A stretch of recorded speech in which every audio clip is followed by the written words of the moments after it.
guys, this is Jon. And this is Sethy. And this is Enduring Curiosity. On today's episode, we talk about mulliganing alternate win cons and how to keep those games fun in the pod.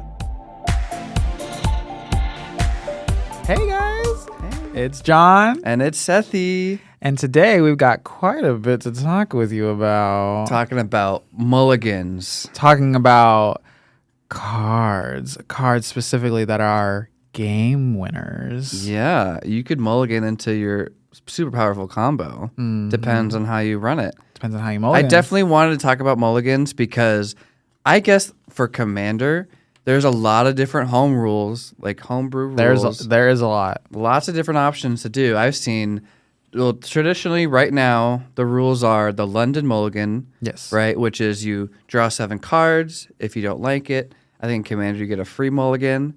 So do another 7, and then if you don't like it, you can do a mulligan where you draw 7 again, and then put 1 on the bottom. Yep. And so on for 5, 4, 3, 2, and 1. Technically 0, 2, but why would you do that? And so that's the London mulligan.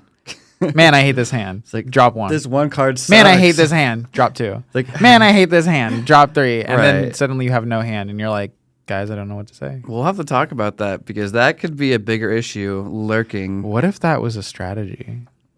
Oh, we'll talk about that. Okay. The reason why I want to talk about this is because that's the normal rules. Right. But at your guys' tables, you guys do the draw 10. Did you guys hear that? He said your guy. He said. Did y'all hear that? He said your guys' table. Yeah, I don't know what y'all doing over there at the home table. I mean, I looked it up. This isn't too uncommon to draw 10. Yes. And then you ditch 7 to the bottom. Or ditch 3 to the bottom. I was going to say, you like, keep wait 7. a minute. I was like, only keep 3 cards. I was like, dang, this is a game mode I have not tried out That's yet. hardcore. No. So you ditch 3 to the bottom, so you keep 7, and then you do a free mull as well. As well? That's what they told me. Dang. And so that leads to a lot of different questions and interest. And I've seen online, people do like hardcore of that, where they're like, draw 12. Oh my God. And then put 5 on the bottom. Oh my gosh. I know. There's so many options. Might as well draw half your deck and then be Seriously, like, right? Pick your 3 favorites. So when I went to you guys' table, I'm used to the London mulligan, the current rules. And then when I was introduced to the draw 10, ditch 3, I'm like, whoa, this is kind of cool, but also kind of powerful. You think so? I think it's powerful. I mean, it's just strictly better in general than the traditional mulligans. And I know a lot of people do that because you're hanging out with your buddies. You want to have a good game. You don't want to get screwed over as soon as you start the game, which I saw a couple times. Ooh. Name names. Oh God, what's his name? I forgot his name. He's a sweetheart, but what's his name? Jarek. Run more lands, foo. We're sorry, Jarek. It's okay. Everyone gets land screwed sometimes. It's okay, Jarek. Everyone on this podcast gets dragged at least once. We're nice, we promise. We're good people. Wait a minute, audience. We're good people. Nice. We promise we're good people. We promise we're good people. No, don't leave. No. Yeah. So the draw 10, ditch 3 obviously benefits games and decks where you want to sculpt a perfect hand and you can win as early as possible. I think you were, combos. Yeah, you were telling me like combo pieces. Well, that's the thing. The table next door, next to me, they were playing Kerrigan's infamous Asterion deck that has the exquisite blood Sanguine Bond combo, which is cool. I love that. But you know, if you're playing combos, this mulligan system benefits you a lot more. Yes. And Jake even knew that. He was like, boy, you should be aggressive mulliganing to find that combo. Yeah. Which is like, okay. Now I know like the nefarious dark side of what this mulligan package can lead to, right? Not saying that's what we're doing. We're having a good time. It is vampires, unfortunately. They're evil, nefarious, charming scoundrels. I'm just going to say, like, if we do a podcast, like, oh my God, that would...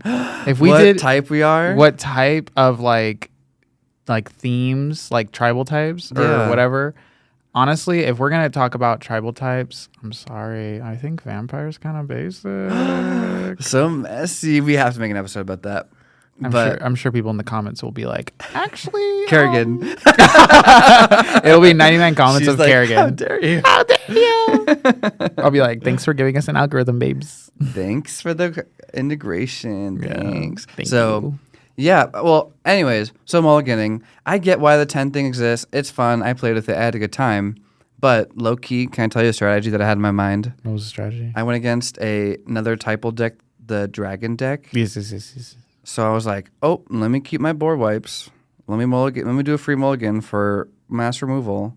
Because I knew I needed to amp up. Nasty. And this is where it gets kind of controversial. Like, is that nasty? Is that illegal? Is that mean? Well, you've never played against the deck before? Yeah, first time ever seeing it. So I saw the command zone, that's it. So I think it's only nasty if it's like your first time playing against it. So what I'm saying is nasty as fuck. I'm freaky with it. Freaky nasty. My DMs are open. Sethy said, lick that crap. Oh my god! I did not say that, but I'm not against it. Followed by my DMs are open. Okay, sir. I mean, he's not as innocent as he seems, y'all. Hi. He's not. Anyway, he's XO pure. Yeah. But I don't know. I think it's fun. I think it's cool. But definitely, like, it rewards poor deck building, if that makes sense. And I don't mean that in a mean way. That. No, yeah. But a lot of people criminally underrate their land count and run less than like 35, which you need to have a really good darn reason to run less than 35 lands. I guarantee none of them at this pod had that reason. It's just one of those things where it's like, let me add a new card. Let me add this new card. Well, I don't really need this basic anymore, I guess. I want to play this flashy, cool 6-drop, you know? Who needs land when I can play a 9-drop that'll win me the game? Exactly. And then you mulligan and you're like, this game fucking sucks. I only have 2 lands. I have 1 9-drop, I have 2 7-drops, and I have 4 6-drops. Where's my land? Where's my land? Yeah, so it's just funny. I mean, it is what it is. Run more lands, people. But this mulligan system is kind of crazy with it. I mean, it's fun, though. I definitely just want to like make sure we have fun. Right. I think the way I see it is that, like, I always think it's funny because, like, first off, the name for the mulligan is, like, it changes every time I go to, like, and play games with people because, like, my dad calls it, like... The 10-drop 3? The 10-drop 3, I think he calls it the... Louisiana mulligan? The Louisiana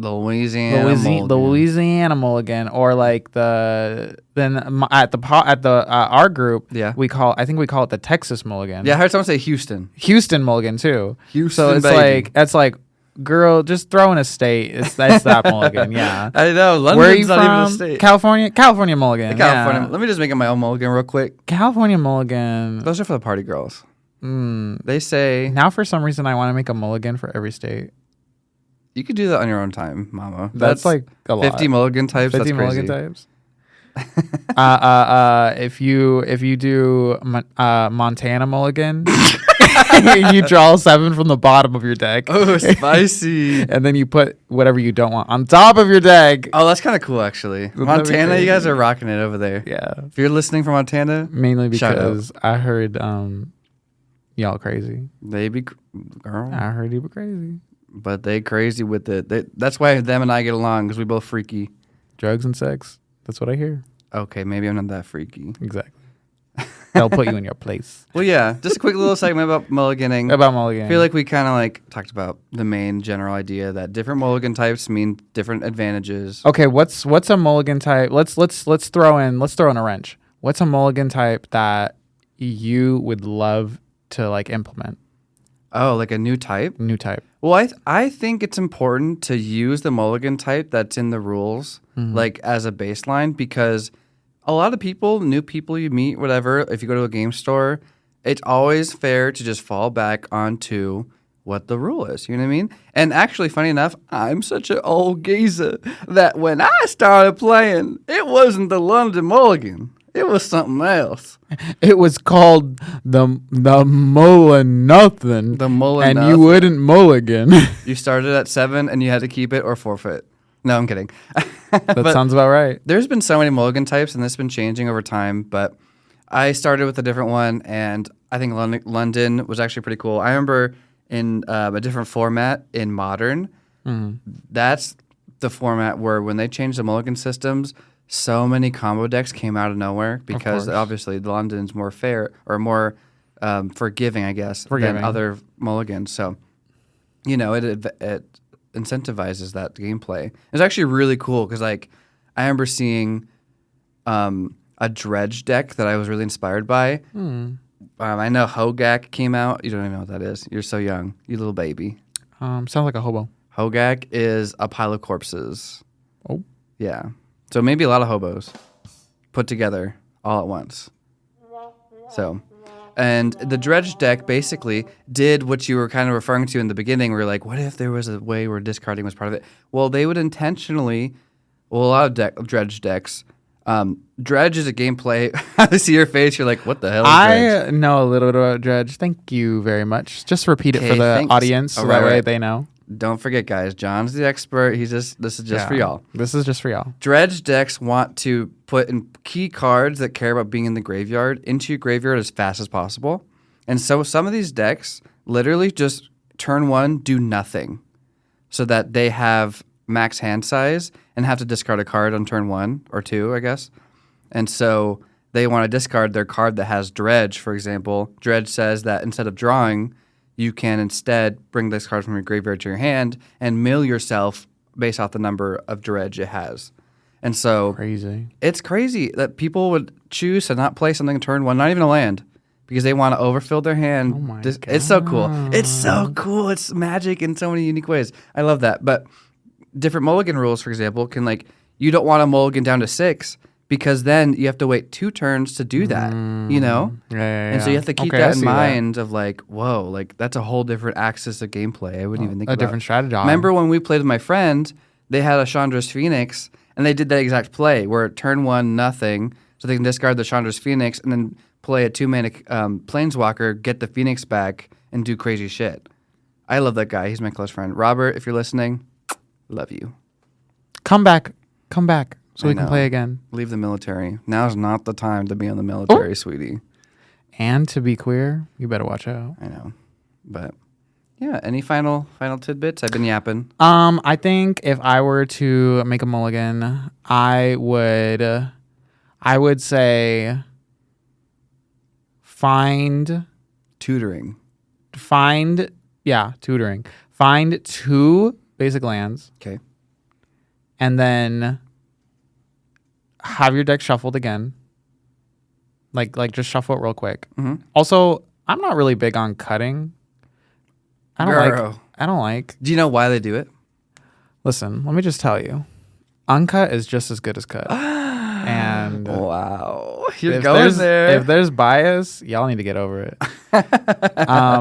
it. Listen, if you're somehow like a master fucking mind, like you got master at fucking minds, and you've got some like crazy memory, like that your fucking minds, and you're able to like shuffle your cards and be like, I still know where every single card is. Sure, then we should probably cut your decks. Oh, sweetie, you're assuming that people are nice and trying to play fair on purpose. There's people that cheat. I know, but still, I'm like, yeah, cutting is like. To be like, I put my love into organizing this, and someone's like, yeah, about your love. And now I just put what could have been a fun card for you on the bottom of the deck. Wait a minute, you think that way? Yeah. What if it's the opposite? What if they're like, that's it, I'm putting your most fun card at the top of your deck by cutting I guess it is about your manifestation of energy. Yeah, they're cutesy and sweet and but loving. My manifestation says, don't touch my deck. Oh. I touch my deck. Well, that's fair. I think it's just common courtesy. I stroke my deck. I don't want anyone else to stroke. Naughty. I'd like to assume that I will cut unless we agree not to cut. But I almost always would prefer to cut just because that's normal and that's what people are used to. You heard it here on the pod. He likes cut. My DMs are open. Okay. All right. I think that's all pretty much I have to say, though. Yeah. I think it would literally just be like my mulligan strategy would be like get 2 lands, shuffle, and then so Draw 5 more. draw 2 from the top, 2 from the bottom, 1 from the middle, Your verse king. all over the place. And then someone's gonna be like, "This janky ass deck, it actually works," Okay. or it's just crazy. Like, he's And you know crazy what? with Nothing wrong with crazy. You see, how can you pick Mastercraft your middle of the deck? That's hard. You just have to figure it out. There you go. How can you cut someone else's deck? That's bad juju. It's good juju. You know what I love to do though when I do cut people's deck What? is, you know how everyone just like they'll take like either they'll do Oh, some people do just the top card. the top card, or they'll do like this irregular half. Yeah. What I like to do is I'll take a small section off the top, another Yeah. small section off the top, another small section off the top, and I'll just keep going, and then I'll like remix it in all together. Ooh, so he's it's like here for the remix. I shuffle the remix in order to like, this is a brand new deck now, You worked it out on the remix, babes. and everyone's like, this takes too long. Shut up. So that's basically cutting 5 times. Cutting 5 times. So you're like, I don't like cutting, but also if I do, I'll cut 5 times. Chop, chop, chop, Chop, chop. chop, chop, chop, chop, chop, chop. I don't cut just 1. I got 2, 3, 4, 5, and I'll Get it, sis. Get it. Yeah. Cool. Okay. Okay. Well, easy as that. Enduring curiosity. Enduring curiosity. So, on to our next topic where we talk about game-winning cards. We're entering combat. We're entering combat right now. I feel like we're going to get a little beef on this one. We are from the comments, from each other. From everyone, but especially me, because I'm coming in hot. Yeah, especially Seth. I'm coming in Especially Sethy. All right, so talking about winning the game cards in general, Yep. I have gripes. Things that say when you do something, win the game. Or / when you do something, your opponent loses the game. Right, because that could win you the game too. I have some gripes. Let's hear it. My main gripes aren't necessarily the cards, even though there are some that I really hate. Hatred. My issue comes when Issue. my issue that does not need a tissue because it will be resolved in fist fight is when people have cards that win you the game and they said nothing about them being in their Oh, decks. that needs to be pre-game talk, you think? That is pre-game talk. Okay. That is pre-pillow talk. Aw, cutie. Not cutesy. It's going to end in a fist fight. Unless it's a game changer, I don't think so. I mean, you can mention it if you want. If you know your friends hate those cards, you should probably mention it. But I don't think so. And that's what you have to say about that? Yeah, I'm just completely against you. This bitch. Uh-huh. I disagree. Uh-huh. Disagree all you want. I will. Okay. So, definitely, though, because there's some win the game cards that are crazy strong Right. that like people build their whole deck around. Right. There's win cards that people just like casually put into their fun game from brews, fits the strategy.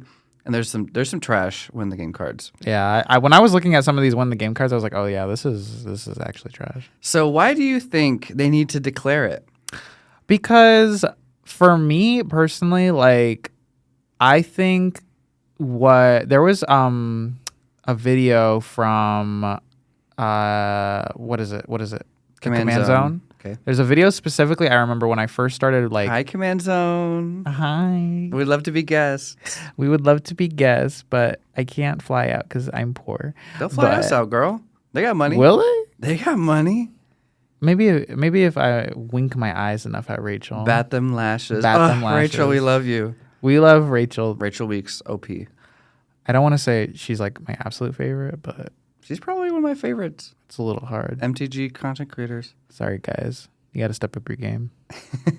Anyways. Maybe be more girly. I don't know. Anyway, but my issue is Yeah, you're listening to someone and they have an issue. that I'm listening to someone have a tissue, and these like win the game cards, like a lot of them, like obviously, a lot of them are really easy to kind of like what's it called, telegraph.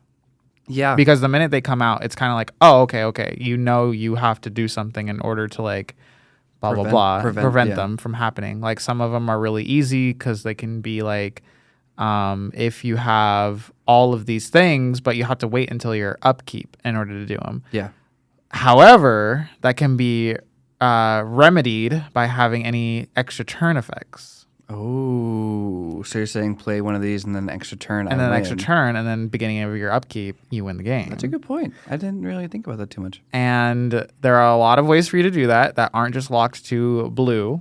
Mm-hmm. You don't have to have blue in order to like figure a way out to like get an extra turn. Like Final Fortune. Extra turn, please, and red. And red. Yes, ma'am. There's just like a lot of ways for you, if you're very strategic, you can plan to like win on an upkeep, even if you don't plan around a way to give yourself an extra turn, and it's just very telegraphed. So like essentially you're saying like, okay, I have a win con if I get this to work.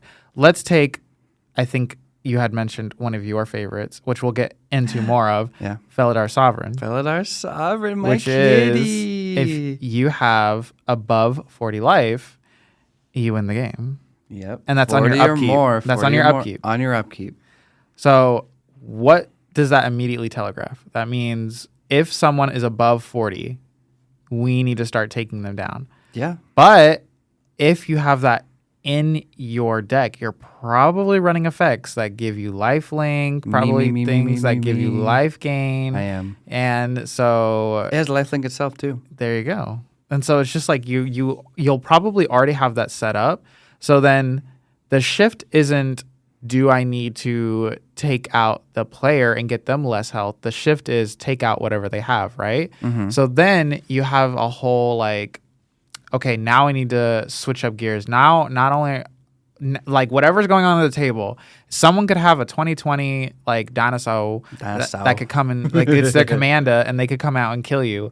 But now we got to shift gears because now everyone's going to be coming at that one person. So the reason that I kind of don't like them sometimes is because they're so telegraphed sometimes that you are essentially putting a huge target on your back, and then you're guaranteeing that this person's going to get knocked out.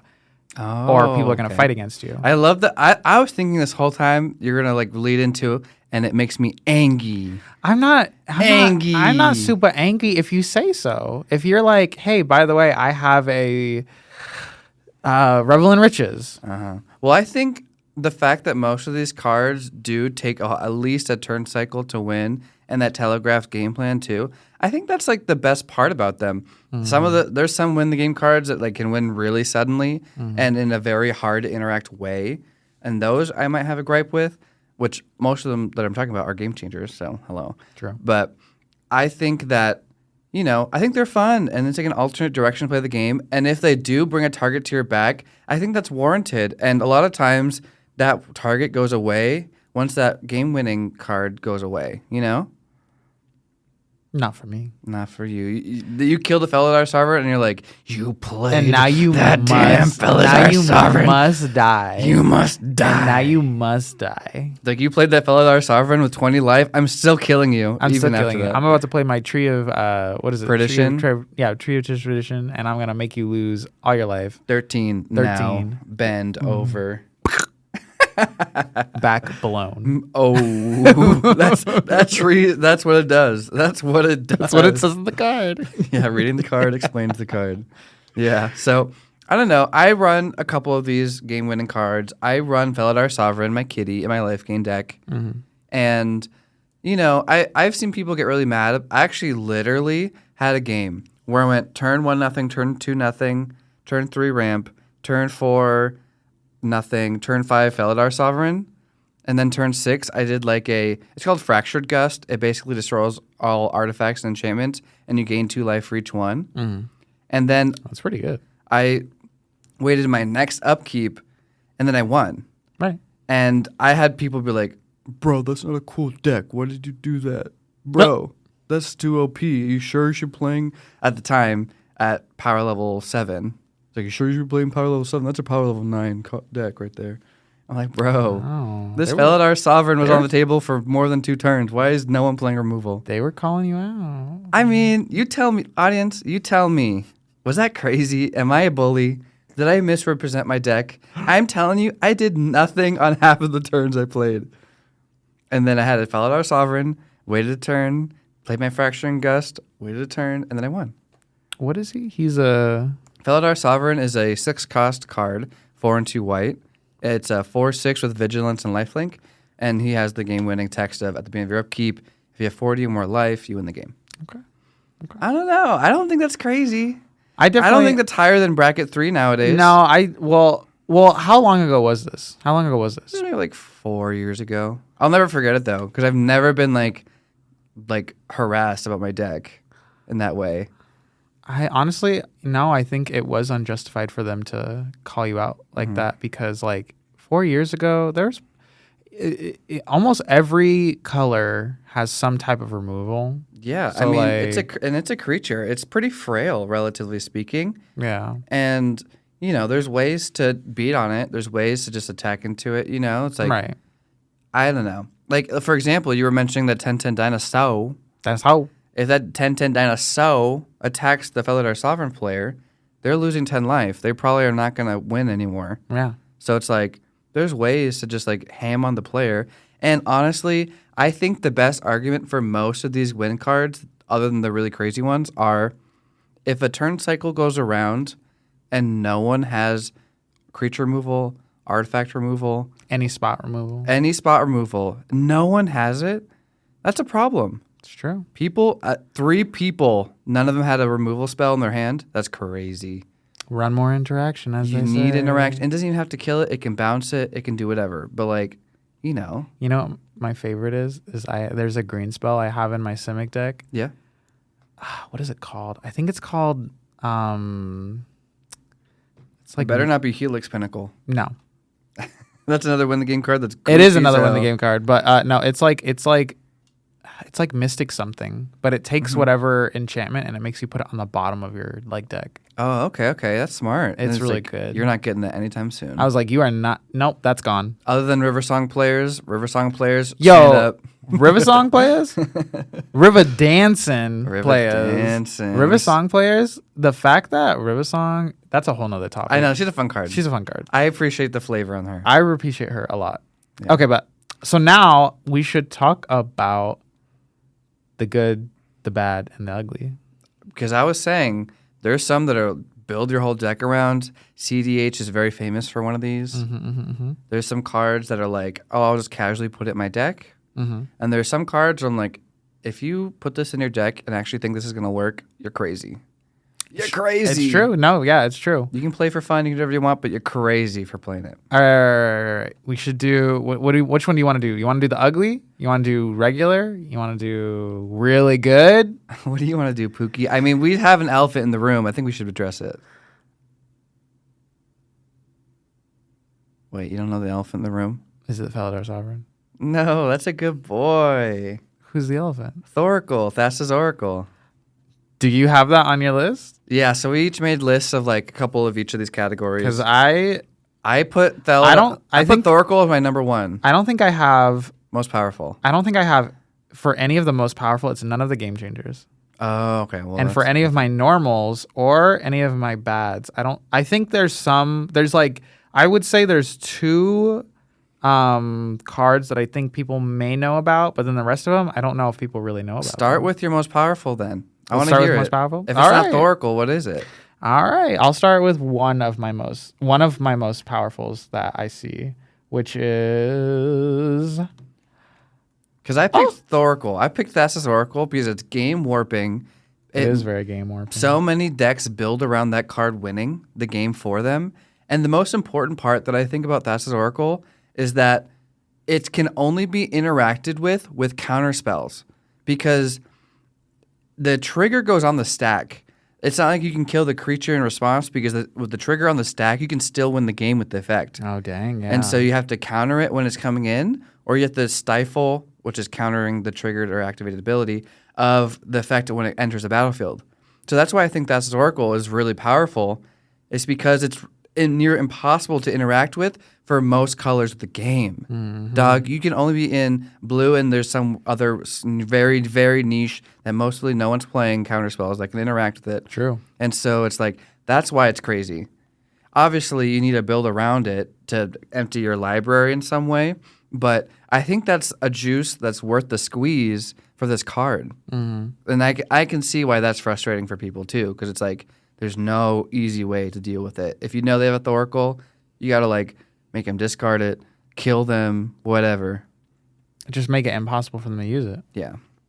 Okay, so one of my top ones is a summon. A summon? It's Summon Primal Odin. Oh, cool. From Final Fantasy. From Final Fantasy. Yeah, it's very recent. Mm-hmm. It is 4 and 2 black. It's a saga creature.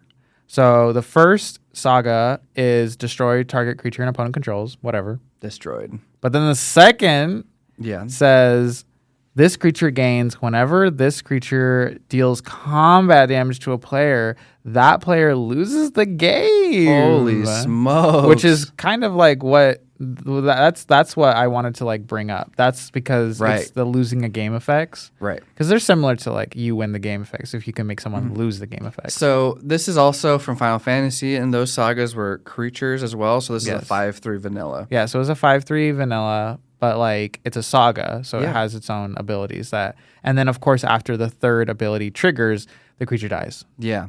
So this is one of the ones you put in your top. I totally want to play this card because this card, and there's a similar card that's like an honorable mention of mine called Vorpal Sword, which is an equipment where you equipped it and it gives something similar to this for 7 mana, where it's like, it's like it's coming. This guy is mean, and if he hits you, you will lose the game. Yeah. So would you ever put this in a deck of yours?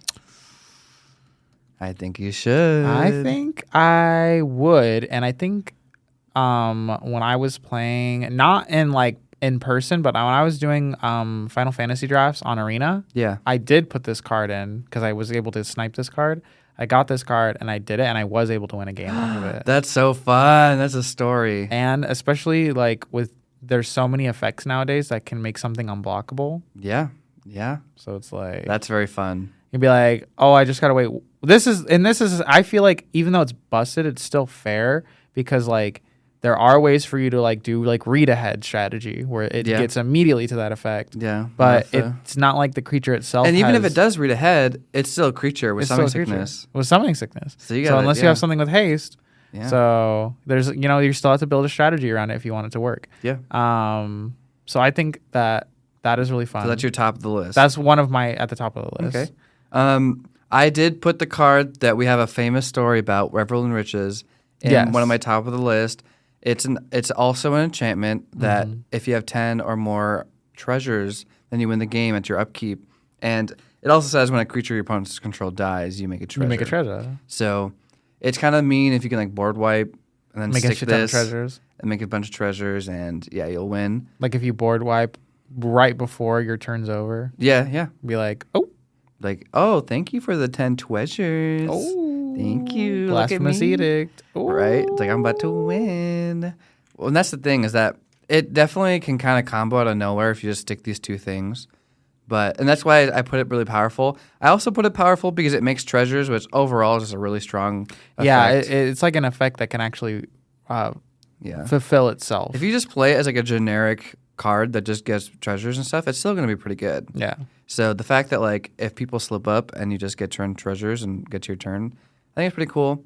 And so, yeah, I think it's pretty strong. And then just really quickly, I'll mention my last most powerful card just because I think it's worth noting. Yes. Is Approach of the Second Sun. Oh, the sorcery that it costs 7 mana. Girl. And then it puts itself 7th from the top. And if you play it a second time, you win the game. And again, I put this higher up on the list just because, again, it's only affected by counters. I was gonna say because that's one. That's a slow one too. It's slow, but I feel like a lot of like Azorius decks, for example, can draw it back out, or like if you can bring it back to your hand or whatever. There's ways, but I think it's just an inevitably powerful in the game card. So that's why I had to mention it. Yeah, because like no color in Magic can really deal with it other than blue counters. It. So, yeah, you tell me. What are some other ones that you want to talk about? Okay. So another card that I had on my top is Bio Visionary. Ooh, this one used to be so popular like 10 years ago. It's a fun card. Hold up. And it was a card that people really wanted to build in Standard, and people really wanted to build in modern, but never was able to fulfill its destiny. I know this bitch is in here somewhere. Yeah, so it's a good card because basically, if you have, read it out. So it is a 1 green and blue. It is a creature, a 2/3, and it says at the beginning of the end step, if you control 4 or more creatures named Biovisionary, you win the game. Yeah. And at first I was like, oh, that's kind of lame. Like you can only play one of it. Yeah, you can only play one of it. And then I was like, wait a minute. We have so many cards, like so many artifacts, so many creatures, so many enchantments that can like duplicate and like make extra copies. Yeah. So I'm like, this. It seems like at first you're like, there's no way they're going to be able to. And then suddenly they drop all their mana to copy it. And then if you don't deal with at least one of them by the next turn, then girl, it's over. Girl, you're done. Girl, you're done. Yeah, I remember it being very popular back in the day. Oh gosh, what's that card? There's a card where if you like pay its kicker cost or whatever, you get to make, it's a copy spell, but if you play its kicker, then you make 4 copies of it or whatever. And it's like that perfect storm for this card. I'm not going to remember it, but... A right of replication. Right of replication, Mm-hmm. yeah. And so you can pay like 9 mana to kick it. Well, chat, can I get a win? The fact that the 10 plus like card player didn't remember. The senior citizen had amnesia, and I was able to remember. It was induced amnesia. That's a card that you don't know about. I do know about that card. Okay. Because I saw it one time. There you go. But yeah, maybe twice. I gave you credit's due. I'm glad that you remember that. But right of replication is the card that just combos directly with that. Any other ones? You want to go to mid? You can talk about your mid. So my last one for really powerful cards is Azor's. What is this? Azor's Elocutors? Azor's Elocutors. Bitch, I put this in my Dookie tier. Really? Yes. I think this is good. That's so funny. Okay. You thought this was your top, and I thought this was my bottom. Let me read it out. Okay, so it's 3, and then it can be blue or white, 2 blue or white. Hybrid. And then it's another creature, and it's a 3/5. And it says, at the beginning of your upkeep, put a filibuster counter on this creature. Then if this creature has 5 or more filibuster counters, you win the game. Whenever a source deals damage to you, remove a filibuster counter from this creature. So here's the reason I think this is actually strong. First off, Azorius deck in general. Yeah. Bitch, Azorius is key in stacks. Yeah. Which means they're going to be running Propaganda, which means they're going to be running Ghostly Prison, which means they're going to be running Spear of Safety. Yeah, they can which means they're going to be running Windborn Muse, which means, like all these bitches have to pay to attack. And that's just to attack. Then they're in blue, so they're going to have counter spells. Bounce spells. If you've got any like creatures, enchantments, or anything like that, they've got white for removal. Mm-hmm. And then if they're in a blue-white deck, what is the most notable colors of proliferating, if not blue and white? Proliferating. It would be so easy to just set up your proliferating machines and then throw this bitch out. And then just like boom, boom, boom, boom, boom. There's 5 out, and now you're done. Which is funny. I had a proliferating engine card in my mid tier, which was a Simic Ascendancy. We'll talk about it later. Oh, I think I have that one. But Azor's Elocutors is crazy. You're right. It definitely is like blue-white is built for exactly what this card wants you to do, and I appreciate that. I remember this being a very popular card back in the day, especially in like the Guafa bribe counter deck, where he would like Guafa is a card that can tap and put a bribe counter or something, and it can't attack you. Yeah, he's pretty cool, and it's very flavorful, especially the filibuster counters. Oh yeah, that's funny. That's hilarious. I know the bribery counter and the filibuster counter. I'm like. Iconic. Girl, I played Magic to get away from the real world. What the fuck is this? What the fuck is this? Right? It's like, our government is back. It's back. So let me give you some criticism on this card. Tell me. Because I think the reason why I put this in my Dookie tier, my worst tier, is because it doesn't have any sexy exactly. They're old gross men, and I'm like, ew. Where are the sexy muscled mommies? I'm not gonna be looking at this guy every time. I'm kidding. It should have been a sexy dummy mommy. So it counts any source of damage. So like pingers and like things that just deal a little damage to you will start ticking away at your counters, and obviously we talked about how when you have a win the game card on the field, people just look at you differently. Oh yeah, They'd be racist against you. Like you want to win the game people? Very. I'm one of them. Right? I am too. So, If you don't say anything. If you don't say anything. it's fine. I don't think you need to announce to everyone before you start. You do. I have an Azor's Elocutors in my deck. No, I think you do. I don't think so, because if you Mama. built your deck around it, I know for a fact that means you have what's his face, Dominus of Intelligence. Oh, the proliferating one. Proliferating bitch. Yeah. Which means you probably have that bitch out. Which means you probably have Sweetie. what's her name? Flux Channeler. Oh yeah, the more proliferating stuff. So whenever you cast a non-creature spell, you Sweetie proliferate. pie. So that means Girly pie. That means you get this creature out. That means Let me tell you something, sis. once you I'm get your winning one this upkeep- fist fight, so you better calm down. You're gonna be having issues with tissues after this. Is you a tissue? Gonna be crying. Fine. What do you got? What do you got? Well, anyways, with Azure Elocutors, people look at you differently, and so they're all gonna beat up on you and gang up on you. Right. And so, like, I think it's actively hurting you just having this out because they're like, "We're never gonna let you win, Mama, that's what we're punching you." That's what I was saying earlier. That's why Right. I was like. This one especially though, because Yeah. the only way to counter it is by hitting them. Yeah. So that's what's funny. But yeah, that's the kind of like one of the ones I put in the mid tier. I put Veladar Sovereign in the mid tier as well because it's like it also has that effect where people want to hurt you and hit you and make you try to lose the game because you have it out. Definitely had to do a little shout out to Laboratory Maniac, one of the famous win the game cards. Oh, is that where you have no library? When you have no cards in your library and you draw a card, you win the game instead. Yes. And so there's a couple effects that do this, and actually Thassa's Oracle was a riff on this effect. Mm-hmm. There's a Jace Planeswalker that wins the game like this. There's a couple cards that do it. And it was, it feels like it's hard to do that effect, obviously, with stuff like Leveler and stuff like Demonic Consultation. It's different. Yeah. But, it felt like he's going crazy. He's wheeling. He's doing this stuff, kind of like a fun archetype. But nowadays it doesn't really keep up anymore, unfortunately. Yeah. But shout out to you, little lab man. You're cute. Shout out. You tried. We're just in a new day and age. We need you to get a younger, sassier, new, bolder person in the way. Cost 1 and then also draw 3 cards, and then we'll talk. Yeah. Yeah. Cool. Or just draw our whole library. So, have you gotten through some of your mids? Okay, so that's all my to me busted.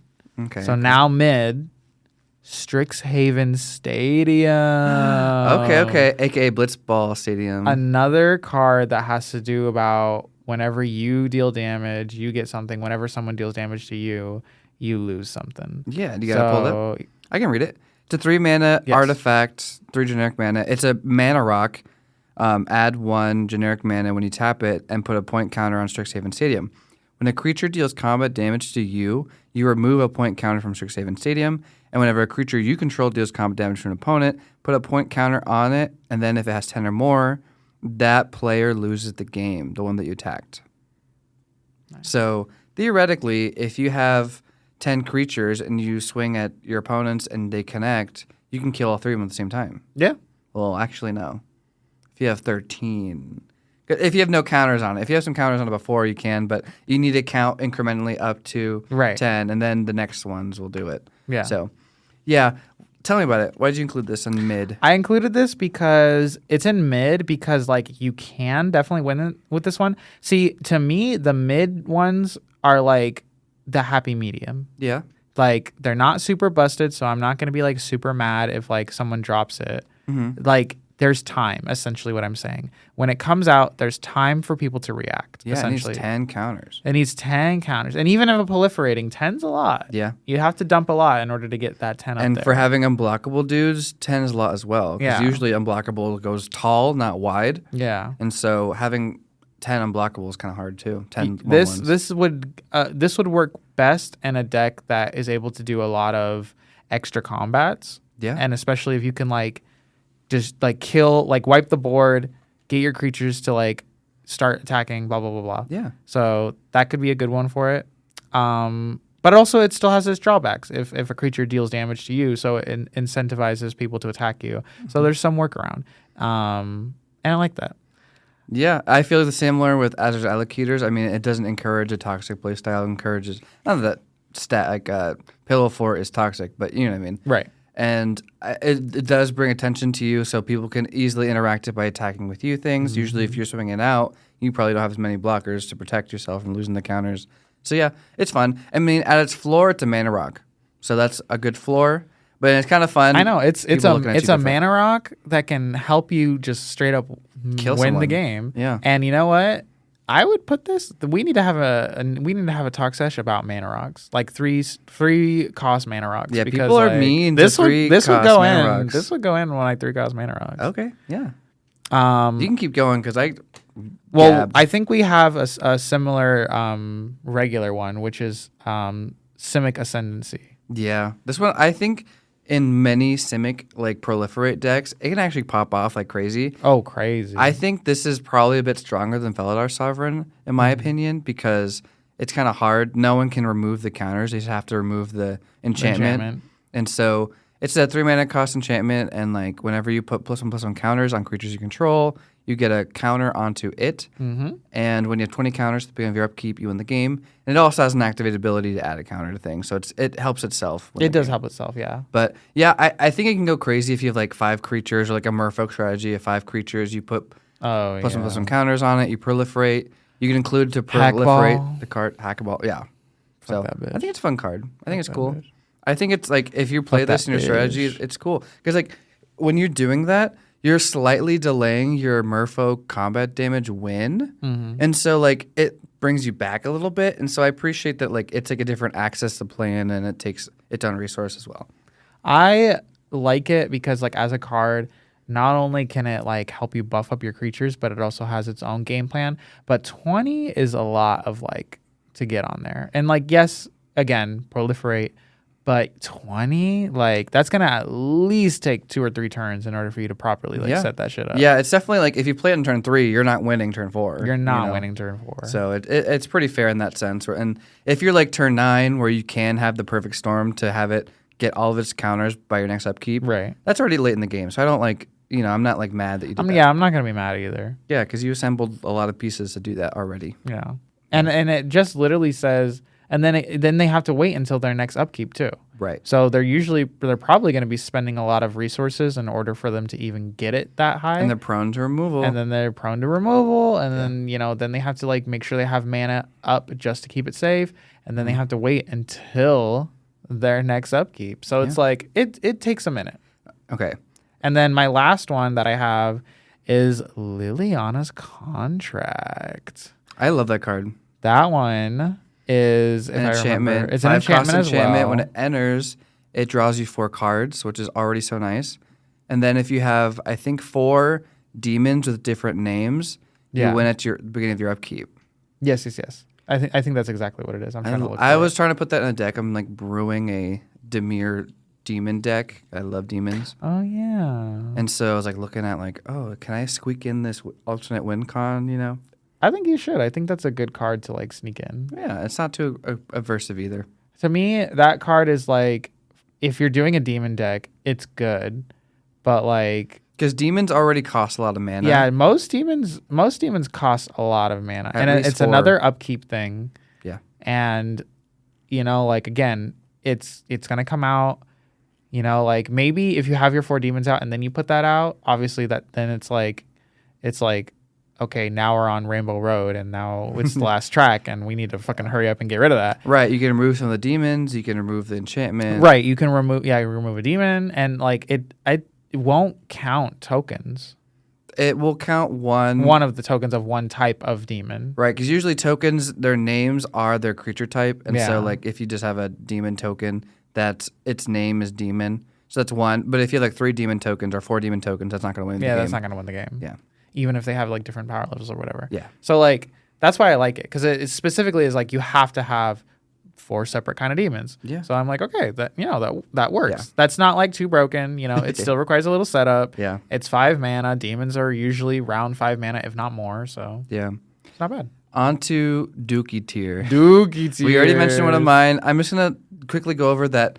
When I put cards in this category, I was thinking of cards that yes, they say you can win the game or kill someone, like make someone lose the game, but they take too long, and their drawback could kill you in return. So like Azur's Ooh. Allocators, I guess, is kind of vaguely in that way of like people want to kill you or attack you more because it works against that strategy. I wanted to include a Sphinx called a Tempsis, the All-Seeing. It's a 6-cost Sphinx, and when it deals damage to an opponent, you can reveal your hand. If cards with at least 6 different converted mana costs are revealed this way, that player loses the game.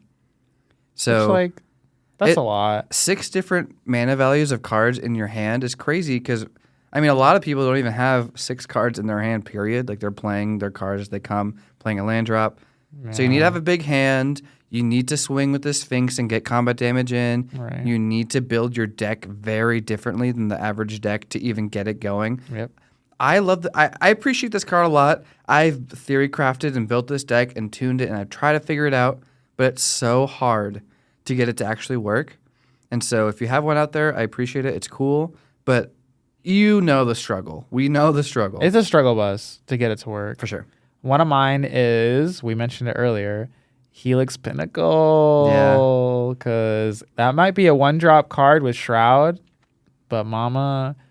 Okay, so Helix Pinnacle is 1 green. It's an enchantment.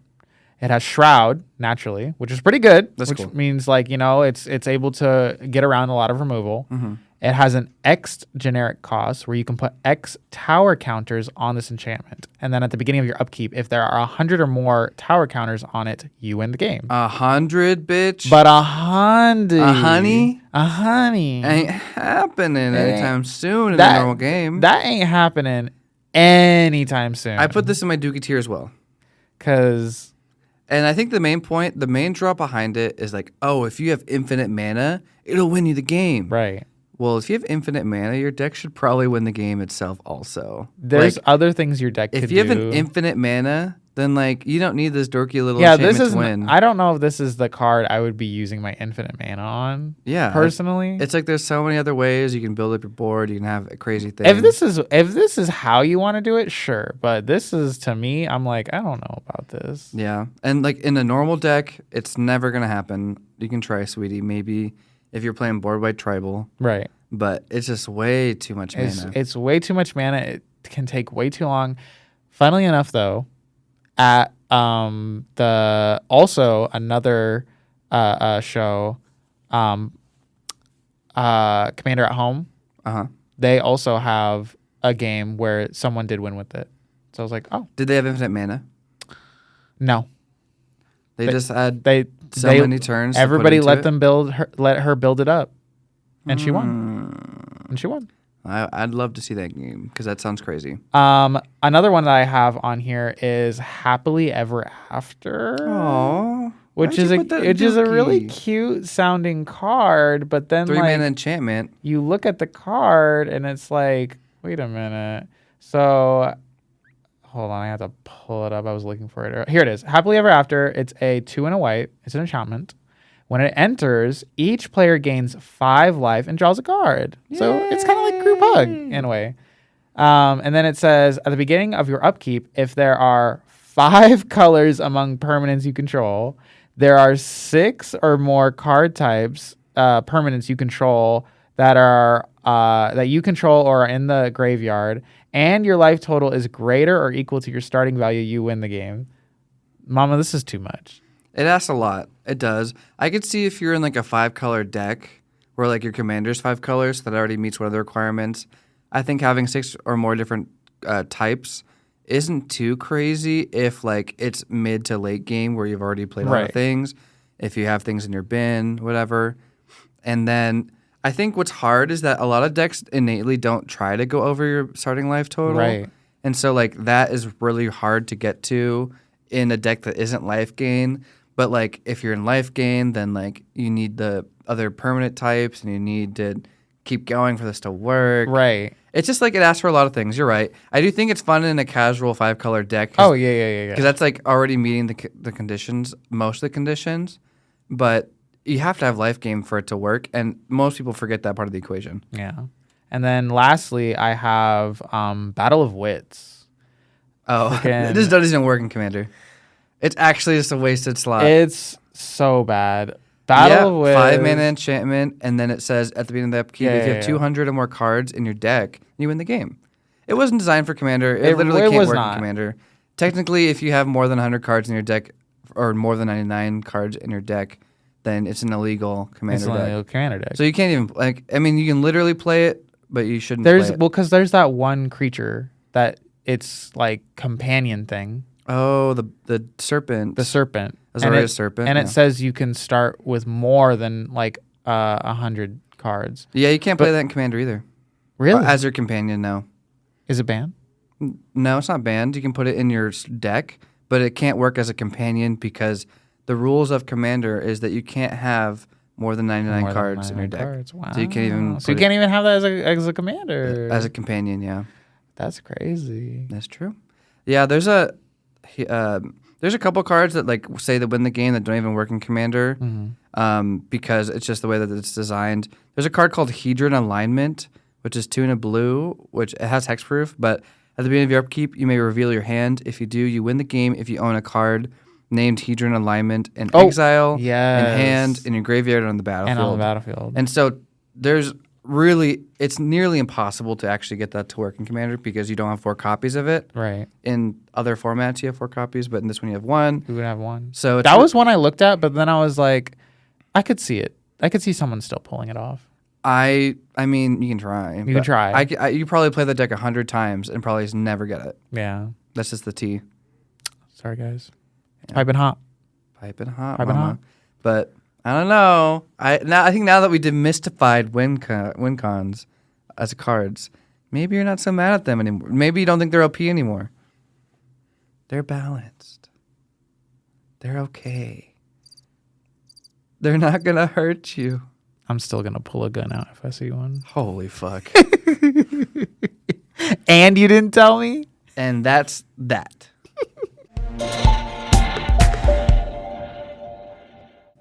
Enduring curiosity.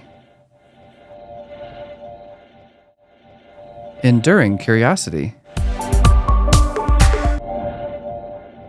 Okay.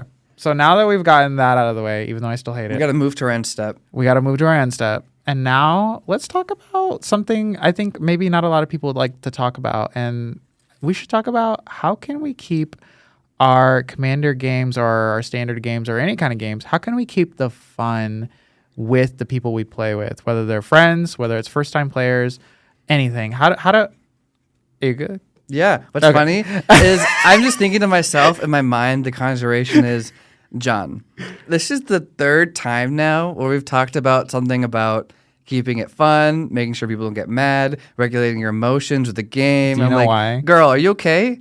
Girl, do you need therapy? Do you know why? Why? Because I'm tired of playing with some, not saying it's you, audience, but I'm tired of playing with some sweaty ass people who will lose their shit when I do the most normal ass shit and not even sweaty play. I'm just like, I get my Guita out. It's a green little froggy, and he bounces things. And now I have my other froggy, and they bounce each other, and he makes them stronger, and I get life. Yeah. And look at my Guitas. And someone's like, that's power gaming. And I'm like, over here, like, what's happening? My little frog tribal. Not my frog tribal. Leave him alone. Wow. You got some haters then. There's a lot of haters out there. Some angry people. I think also, like, I didn't know that.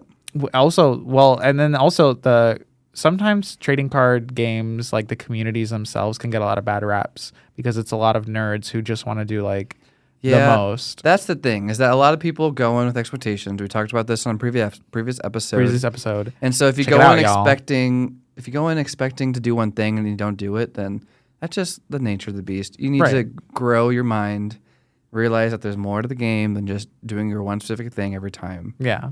And honestly, it's more there's more to the game than winning. As fun as winning can be, there's more to the game about winning. Sometimes it's just about really just having like a good moment in the game. Yeah. Like there was when we did the Spider-Man like pre-release, for example. Yeah. And there was when I had gotten the card Friendly Neighborhood. How did I know? How did I read your mind? Because that card makes you smile. Aww. Because that was a card that essentially like you get more +1/+1 added onto a creature, not counters, just like added +1/+1 when they go to combat. And I had a creature with lifelink. So he was buffed up, had lifelink, started gaining me a shit ton of life. It was hard for my enemy to kill him. He did end up killing it, but like it was still a really fun play to just be like, I have this like one card. It's super weak, but because of this other card, now it's super strong. And it was a lot of fun. And like honestly, I didn't super care about winning. I was just so happy that like it came together and the strategy worked so well together. Yeah, I could see how like if you do something unique and do something like powerful in a very unique way, that makes you happy.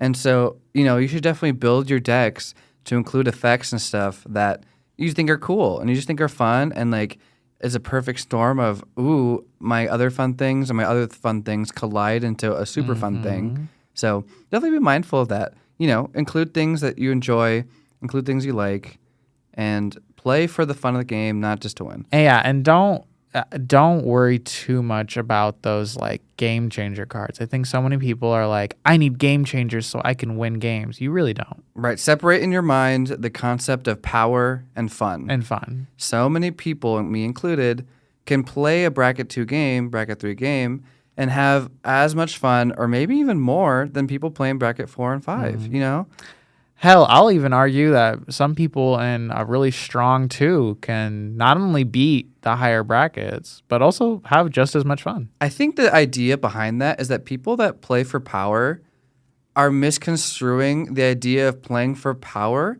and playing as like a strategist and like feeling smart about how you're winning the game. Right. Because I guarantee you, in other formats, which, I mean, you should try those if you're someone that just wants to win Commander all the time. Try other formats because those are designed for competitive, trying to win with the resources you got. For example, in Modern, a lot of the decks are already like figured out, and there's like a meta of the most powerful decks. And so imagine playing a mirror match of those two powerful decks against each other. Yeah. That's a true battle of wits there, where you can flex your strategic muscles. And that's a pretty fun way to play the game too, because then you're both on an equal playing field.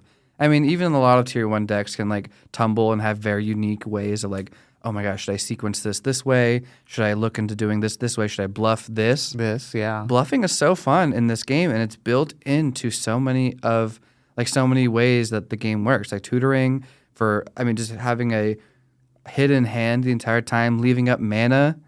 There's so many fun ways to just like even built into the game you can do. Honestly, and then also like bluffing is so strategic as well, because you can be like, and let's say you're like playing like a 4-person game and someone does something and you're like talking to the rest of your groupies and you're just like, hey guys, what do you think? Should I remove that? Like, is that too strong? And the idea is that you want to do that onto something that maybe isn't super strong. So that way you can be like, he, I'm letting y'all know, I'm telegraphing that I have removal. Right. Now, whether you actually have removal or not, that's a different story. Right. But yeah, I think it's really cool. And it's like the deception part of it is fun. Obviously, it's a whole different beast if you like lie about things to people, make deals you don't keep or whatever. Oh, yeah. Whole different thing. Whole don't, different thing. Lie to people. If you want to, you can. But definitely make sure you talk to people before. Well, maybe we'll do an episode on that, maybe. Sure. But yeah, keep the game fun and spicy. Play cards that not necessarily just for power, but just for fun or interesting, if that's the bracket or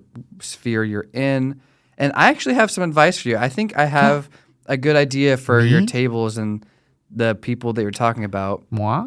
They should try passing their deck to the person next to them, and they play someone else's deck. I think that's really fun and really eye-opening way to keep games fresh, because you've seen the deck in action, you think it's so powerful or absurdly powerful or whatever. You get a chance at playing it. And then you realize it takes a lot more things to actually execute that power. And, there's weaknesses that you'll notice when you're playing it. And I think that's something that people always tend to forget, is they emotionally have a reaction to this power or to this thing, and they don't realize the weaknesses that come in those strategies. Yeah. And so, plus, it's kind of like really heartwarming to see your deck pop off in someone else's hands. It just shows that you're a good deck builder, and that like it's a fun way to play. It's one of my favorite things when like, it's not really often that anyone really asks for my deck though in my group, just because like I think everybody in the group, aside from like me and Stefan, have like pretty low amounts. Low amounts of what? Like decks. Oh, quantity. Yeah, quantity of decks. Because like I think Kerrigan and Jake, they both 6+. have like 6+. Yeah. David definitely has 6+. Like Tristan maybe has like 3 or 4. Like so he's like kind of around us. But it's just like they have like their decks, so it's like everyone, no matter what, unless we were literally playing all day, we would not be able to cycle through all our decks in a single game night. And you should like, it is fun to like build a strategy and do the thing, you know what I mean? But I think you should open your eyes and, try someone else's deck every once in a while, if they let you, of course. And, try something new. And I think it's also really fun if you like obviously are in the same bracket level and then try a different deck, because then you got to figure out the deck while you're playing, figure out these new interactions and stuff. Like, I think it's a one way to keep the games fun, since that's the episode of this section. Yeah, I need to build a deck that's at least able to keep up with, like, what is it? Kerrigan's now. Kerrigan has Toxrill. Okay, well, if you want to do bracket talk, yeah. But, like, maybe, if you're all playing on the same power level with her, and then switching decks could be really fun, too. It could be really fun. Yeah. Power level really confuses and makes the conversation of fun difficult. Definitely listen to our bracket episode. Yes. Because we mentioned a lot about how to keep things fair in that way. And so I'm assuming, hopefully, people have a pregame conversation and make sure your decks are good for each other in terms of power level. Take the time to like y'all don't do that. Maybe that's part of the problem. Yeah. Rule 0 it if you can. I'm trying to stick my toes and I'm trying to take my own advice. Not the feces. Wait, what did you say? Not the feces? Oh, ew. The feces. It's recorded, Mama. We heard what you said. I don't know if they actually said that. Chat. Do you believe me? The feces queen. No. No. Sorry, that was kind of mean.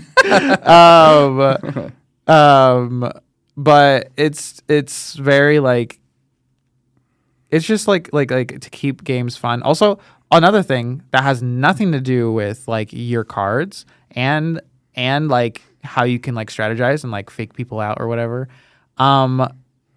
There should be a little bit of like if someone plays a card, honestly, give them an ooh and an ah. Yeah. Like you probably like sometimes when you build decks, you have no idea how like you put a card down and you're like, oh yeah, this is a really good card. It works really well for like my deck.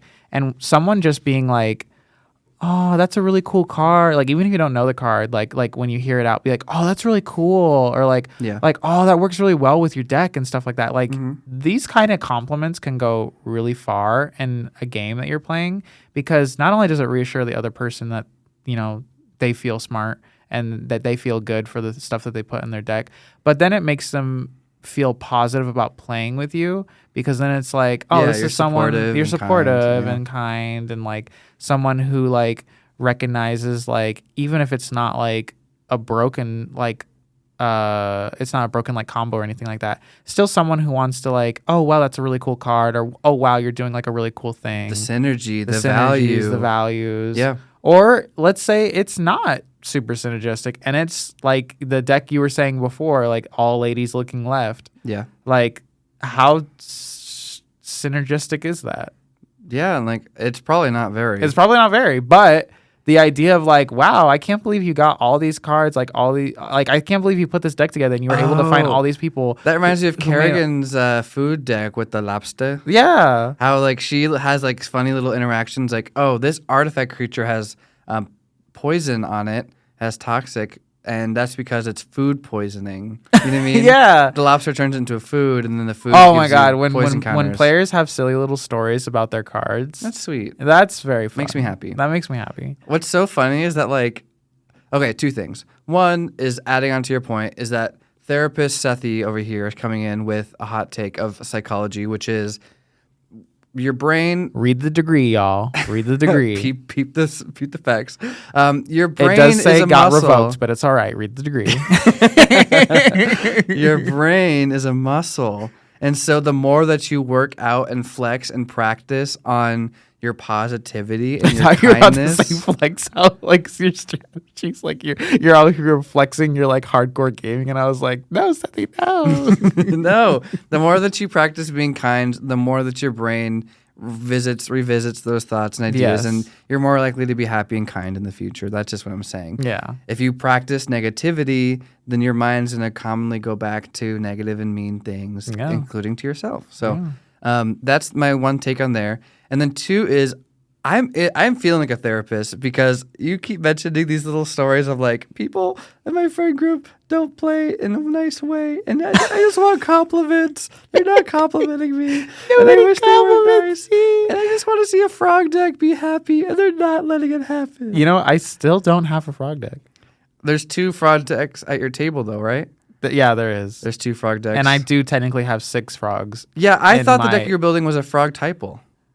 My newest one? I mean, yeah. Well, the Yosemite one had like 6 frogs in it. It does, but it's not a frog table. 6 frogs is very low for a frog table. I think, well, when I first was learning about it, whatever, it seemed like a lot of frogs. Consider, frogs are very new to being in the public eye for Magic the Gathering. Last year. If a year before that you said, I have 6 frogs in my deck, they would have considered it typal because there's so few playable frogs. True. That you're reaching for the bottom of the barrel for them. Girl, that's how I feel when I want to do hummingbirds. Bitch. I want to do a hummingbird typo, and I'm That's like, so congratulations. niche. There's like, what, 3 hummingbirds? It's so niche because there's bird typal, and so they're never going to make a hummingbird type creature. So you have to like look for the art. I know. And that's complicated.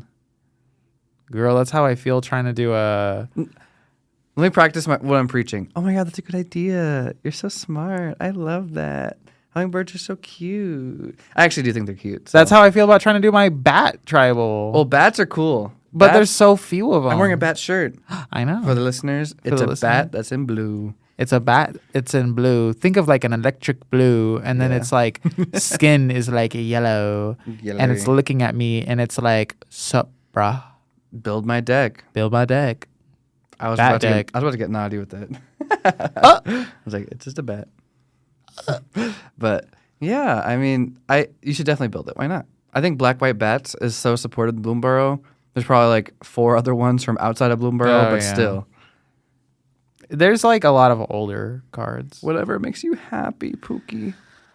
I just want a back deck that's 3 colors. It's only 2 colors. You love your 3 colors. Oh my God. I could talk about this forever, that you always revert to 3 colors. Chat, remember how we were supposed to be talking about positivity? I'm the messy one. Sorry. I'm the messy one because you have your little traits that are funny and sweet and endearing, and that is always reverting to 3 colors. And I've never been messy. Not once. Right. Shade. All right. Any last thoughts we want to wrap up with tonight?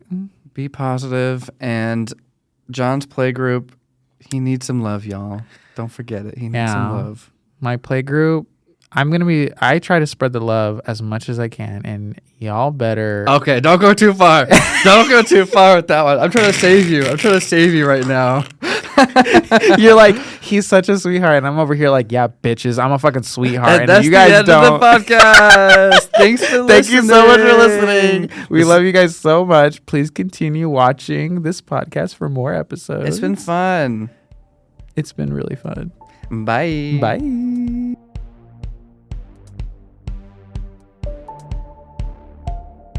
You just listened to Enduring Curiosity. Feel free to check out another episode. And this is your host, Jon and Sethy. Bye.